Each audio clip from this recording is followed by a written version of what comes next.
تو آپ مجھے صبر کرنے والوں میں سے پائیں گے. میری طرف سے کوئی ایسی حرکت نہیں ہوگی جو آپ کو یہ عمل کرنے سے روک سکتی ہو. پھر دوسری چیز ارشاد فرمائی من الصابرین، کہ ایسے گروہ میں سے پائیں گے جو صبر کرنے والے ہوتے ہیں. یہاں پر بھی جو ہے یہ صبر کا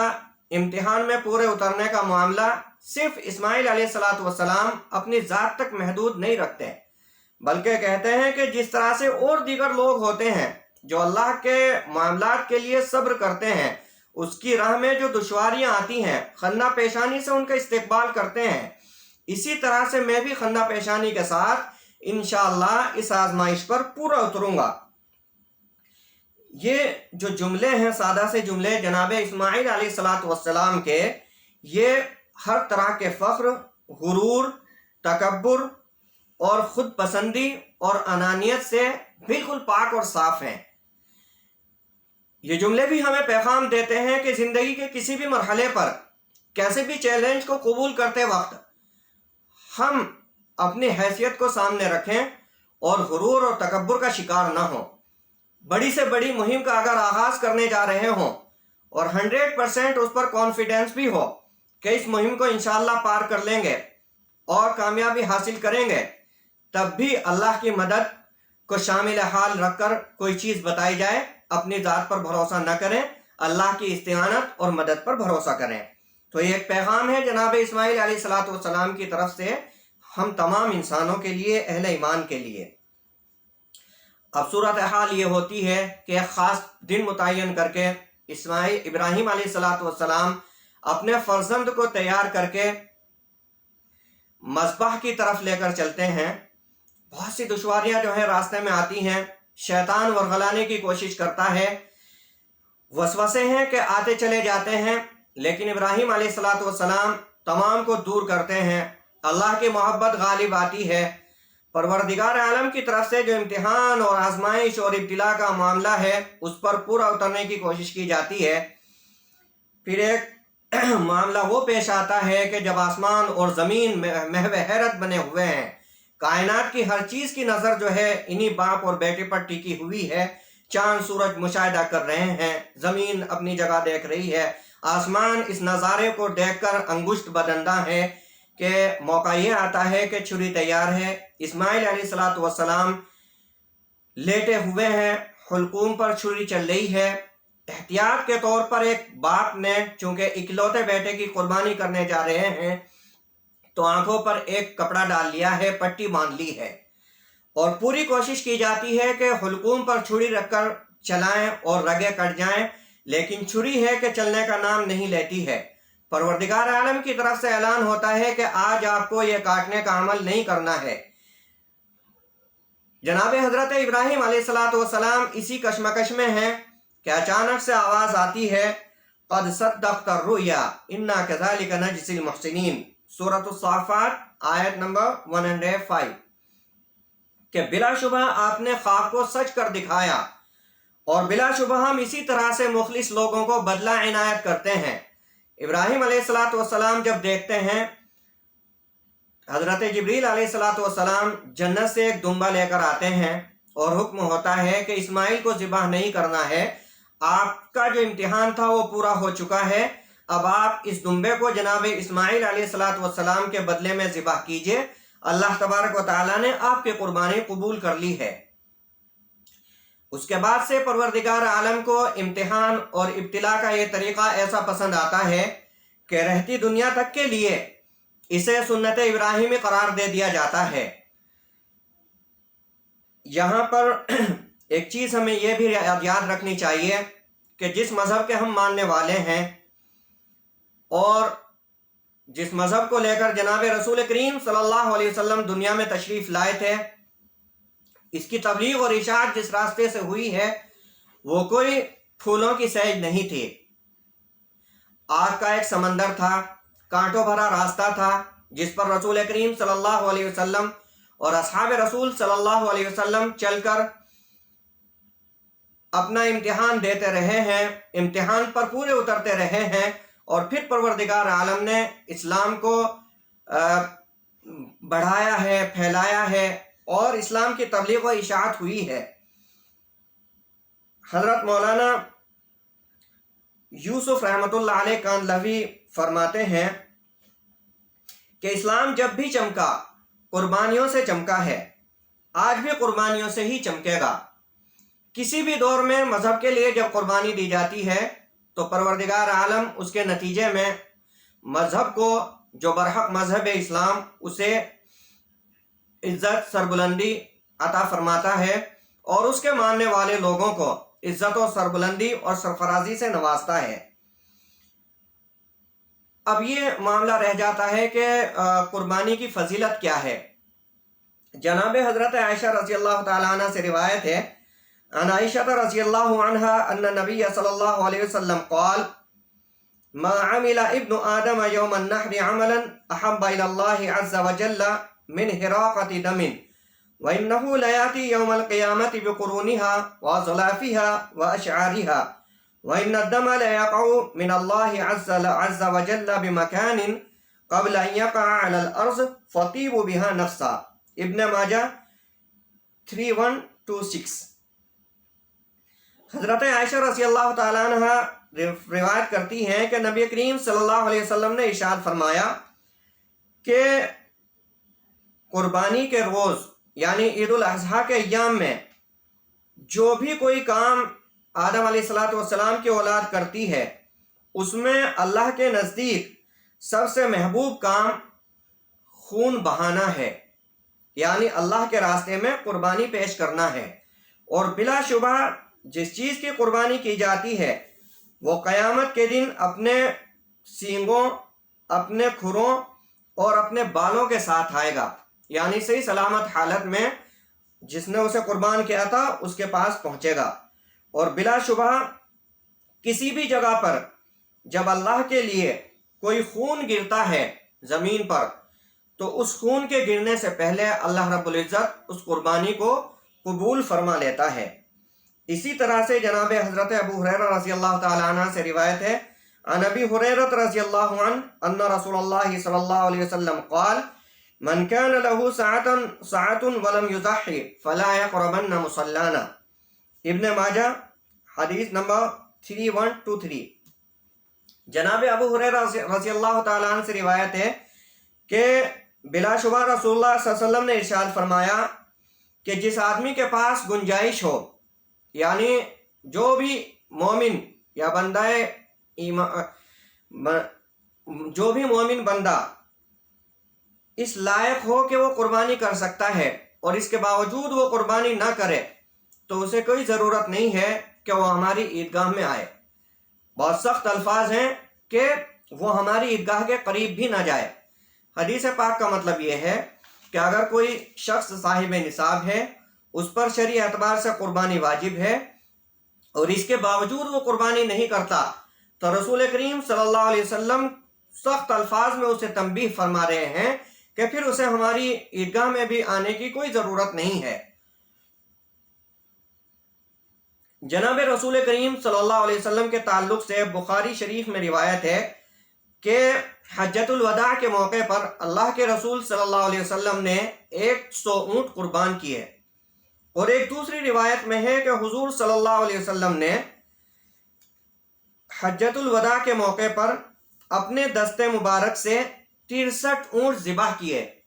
اور باقی ماندہ جو اونٹ تھے انہیں جناب حضرت علی رضی اللہ تعالیٰ عنہ کو ذبح کرنے کا حکم دیا۔ قربانی کی جو یہ سنت ہے اور پورا عمل ہے، اس کی جو بنیادی روح ہے وہ اخلاص اور للہیت ہے۔ یہ قربانی کا جو عمل ہے وہ ہمیں پیغام دیتا ہے کہ ہم اللہ رب العزت کے لیے جو بھی عمل کریں، جو بھی عبادت کریں، اس میں خلوص اور للہیت ہونی چاہیے۔ ریاکاری، نام و نمود، دکھاوا، یہ تمام چیزیں اور یہ تمام جذبات ہمارے کسی بھی عمل میں نہیں ہونے چاہیے۔ اسی لیے سورۃ الحج آیت نمبر 37 میں اللہ رب العزت کا ارشاد ہے، لَن يَنَالَ اللَّهَ لُحُومُهَا وَلَا دِمَاؤُهَا وَلَكِنْ يَنَالُهُ التَّقْوَى مِنْكُمْ، کہ بلا شبہ اللہ رب العزت کے پاس نہ تو جو قربانی لوگ کرتے ہیں اس کا خون پہنچتا ہے، نہ ہی اس کا گوشت پہنچتا ہے، لیکن اللہ کے پاس تو آپ لوگوں کا تقوی پہنچتا ہے، پرہیزگاری پہنچتی ہے۔ یعنی اللہ رب العزت کے یہاں معاملہ یہ نہیں ہے کہ کون کتنی بڑی قربانی کرتا ہے، کون کتنی مہنگی قربانی کر رہا ہے، کیسا جانور اس نے ذبح کیا ہے، ملکی پیمانے پر کوئی مشہور جانور ذبح کیا ہے، عالمی پیمانے پر کوئی مشہور جانور ذبح کیا ہے، اس سے کوئی لینا دینا نہیں ہے۔ اللہ کو صرف مطلب ہے انسان کے خلوص سے، کہ جس خلوص اور للہیت اور وارفتگی اور دیوانگی کے ساتھ جناب حضرت ابراہیم علیہ السلام نے تمام چیزوں کی پرواہ نہ کرتے ہوئے اپنے اکلوتے فرزند کے حلقوم پر چھری رکھ دی، صرف اللہ کی رضا اور اس کی اطاعت کے لیے۔ جب ہم قربانی کریں تو قربانی کا یہ عمل ہم سے بھی یہی مطالبہ کرتا ہے کہ ہم خلوص اور للہیت کے ساتھ قربانی کریں۔ افسوسناک بات یہ ہے کہ ہمارے سماج اور معاشرے میں ایک چیز یہ دکھائی پڑتی ہے، اور چونکہ سوشل میڈیا کا دور ہے تو عام طور پر اس بار تو عجیب طریقے سے جو ہے جانوروں کی نمائش کی جا رہی ہے۔ جو جانور ذبح کیا جانا ہے اسے بازاروں میں گھمایا جا رہا ہے، فخریہ طور پر اس کے اوپر کئی لوگ سوار ہیں اور اسے بازاروں میں گھمایا جا رہا ہے، اس کی نمائش کی جا رہی ہے۔ ایک بار ذرا ایمانداری کے ساتھ اپنے اس عمل پر ہم لوگ اپنا محاسبہ تو کر کے دیکھیں کہ کیا واقعی ہم اخلاص کے ساتھ وہ قربانی کرنے جا رہے ہیں۔ عزیزان محترم، اس قربانی کا یہی ایک بنیادی پیغام ہے کہ ہم جو بھی عمل کریں وہ اخلاص کے ساتھ کریں، جو قربانی پروردگار عالم کے ساتھ سامنے پیش کریں اخلاص کے ساتھ پیش کریں۔ اسی کے ساتھ ساتھ چند چیزیں اور دوسری بھی ہیں جن کا ہمیں لحاظ رکھنا ہے۔ جب ہم قربانی کر رہے ہوں تو اسی وقت ایک چیز ہمارے ذہن میں یہ بھی رہنی چاہیے کہ جس طرح سے ہم اللہ کے سامنے ایک جانور کو ذبح کر رہے ہیں، تسلیم و رضا کی ایک مثال پیش کر رہے ہیں اپنی جانب سے، اسی وقت ہم لوگ قربان کریں اپنے ریاکاری کے جذبے کو، ہم قربانی دیں اپنے جھوٹ اور فریب کاری کی عادت کی۔ اسی طرح سے ہم قربان کریں ان تمام اپنے عادات اور اطوار کو جو اسلامی تعلیمات سے میچ نہیں کھاتے ہیں، اس زندگی کو جو اسلامی تعلیمات کے مطابق نہیں گزرتی ہے، تو ان تمام جذبات اور ان تمام عادتوں کو قربان کرنا چاہیے جو اسلامی تعلیمات سے میچ نہیں کرتی ہے۔ دوسری ایک چیز یہ ہے کہ قربانی کا جو یہ عمل ہے یا جو بھی مسلمانوں کا عمل ہوتا ہے وہ تمام انسانیت کے لیے ایک مثال اور ایک نمونہ ہوتا ہے، اس لیے کہ ہم بہترین امت ہیں۔ قربانی کے اس موقع پر عام طور پر مسلم محلوں میں دیکھا جاتا ہے کہ جانور ذبح کرنے کے بعد اس کی آلائش اور باقی ماندہ اجزاء جو ہیں ایسی جگہ پر ڈال دیے جاتے ہیں جہاں سے گزرنے والوں کو انتہا درجے پریشانی ہوتی ہے، عفونت اور گندگی پھیلتی ہے۔ ایسی جگہ پر یہ کوڑا ڈال دیا جاتا ہے اور ہفتوں 10 دن نہیں اٹھتا ہے کہ راستہ چلنے والوں کو بڑی مشقت اور پریشانی ہوتی ہے، آس پاس میں رہنے والے لوگوں میں بیماریاں پھیل جاتی ہیں۔ ان تمام چیزوں کا خیال رکھا جائے اور صفائی ستھرائی کا بھی ایک پیغام دیا جائے، کیونکہ خود ہم جس مذہب کے ماننے والے ہیں، قرآن کریم کی آیت ہے ان اللہ یحب التوابین ویحب المتطہرین، کہ بلا شبہ اللہ رب العزت بہت زیادہ توبہ کرنے والوں کو اور بہت زیادہ پاک اور صاف رہنے والوں کو اپنا محبوب بنا لیتا ہے۔ تو کسی قسم کی بھی جو گندگی ہے اس سے کسی صاحب ایمان کا کوئی لینا دینا نہیں ہے۔ اس لیے ہم خیال رکھیں کہ اس خاص موقع پر بھی ہمارے محلوں میں، ہماری گلیوں میں یا اور کہیں کسی بھی گزرگاہ پر یا راستے میں اس طرح کی آلائشیں نہ ڈالی جائیں، اس سے کلیتاً جو ہے پرہیز کیا جائے، اور اس موقع پر صفائی ستھرائی کا ایک میسج دیا جائے کہ اپنی گلیوں اور محلوں کو اس طرح سے صاف رکھا جاتا ہے۔ آخری چیز یہ ہے کہ جو قربانی ہم پیش کرتے ہیں اس کے لیے مستحب ہے کہ اگر آپ نے پورا جانور ذبح کیا ہے تو پورا جانور، یا اگر آپ نے اس میں سے ایک حصہ لیا ہے، مثلا بڑا جانور ذبح کیا اس کے 7 حصے ہوتے ہیں، آپ نے ایک حصہ یا 2 حصے لیے، تو مستحب ہے کہ آپ اپنے حصے کا جو گوشت ہے اس کے 3 حصے کر لیجئے، ایک اپنے ذاتی استعمال کے لیے، اپنے گھر والوں کے استعمال کے لیے، دوسرا حصہ اپنے اقربا، دوست احباب اور رشتہ داروں کے لیے، اور تیسرا حصہ غریب اور نادار لوگوں کے لیے۔ ابھی چند سالوں میں ایک مزاج یہ بھی بنا ہے کہ قربانی کے گوشت کی جمع خوری کی جاتی ہے اور زیادہ دنوں تک اسے ڈیپ فریزر میں رکھ کر استعمال کرنے کے جذبات ہوتے ہیں۔ جس مہنگائی کے دور سے اس وقت عام انسان گزر رہا ہے، اس میں کتنے گھرانے ایسے ہوتے ہیں جنہیں مہینوں یا اس سے بھی زیادہ گوشت میسر نہیں ہوتا۔ اب اس خاص موقع پر جب کہ ہم ایک عمل اللہ کی رضا اور اس کی خوشنودی کے لیے کر رہے ہیں، تو اپنی طرف سے یہ بھی کوشش ہونی چاہیے کہ ان ضرورت مندوں تک، اس طرح کے نادار لوگوں تک یا ان سفید پوش لوگوں تک جو اپنی خودداری اور اپنی غیرت کی وجہ سے کسی کو اپنے حالات ظاہر نہیں ہونے دیتے، ان تمام کا خیال رکھا جائے، لحاظ رکھا جائے اور ان تمام تک بھی یہ گوشت پہنچانے کی ہم کوشش کریں۔ تو یہ چند گزارشات تھیں۔ دعا کیجئے کہ اللہ رب العزت ہمیں صحیح طرح سے قربانی کرنے کی توفیق عطا فرمائے، اخلاص اور للہیت کی دولت سے نوازے، اور اس قربانی کے ذریعے سے ہماری زندگی کو 100% اسلامی بنائے، اور اللہ رب العزت صحیح مسلمان بن کر ہمیں زندگی گزارنے کی توفیق عطا فرمائے۔ سبحان اللہ و بحمدہ، سبحان اللہ العظیم۔